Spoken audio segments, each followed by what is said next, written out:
விசிக துணை பொதுச் செயலாளர் ஆதவ் அர்ஜுனா மீது கடுமையான குற்றச்சாட்டுகளை முன்வைத்து அக்கட்சியின் தலைவர் தொல் திருமாவளவன் அவரை கட்சியிலிருந்து நீக்கி உத்தரவிட்டுள்ளது பரபரப்பை ஏற்படுத்தியுள்ளது. சென்னையில் நடைபெற்ற அம்பேத்கர் நூல் வெளியீட்டு விழாவில் கலந்து கொண்ட விசிக துணை பொதுச் செயலாளர் ஆதவ் அர்ஜுனா மன்னர் ஆட்சி ஒழிக்கப்பட வேண்டும் என்றும் பிறப்பால் உயர்வு தாழ்வு இல்லாதது போல் பிறப்பால் முதலமைச்சர் உருவாக கூடாது என முதலமைச்சர் மு.க. ஸ்டாலினை கடுமையாக சாடியிருந்தார்.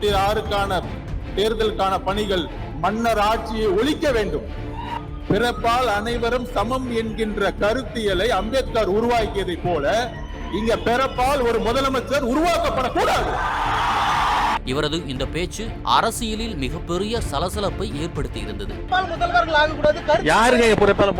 மக்கள் தேர்ந்தெடுத்து முதல்வர் அந்த அறிவு கூட இல்ல அந்த ஆளுக்கு.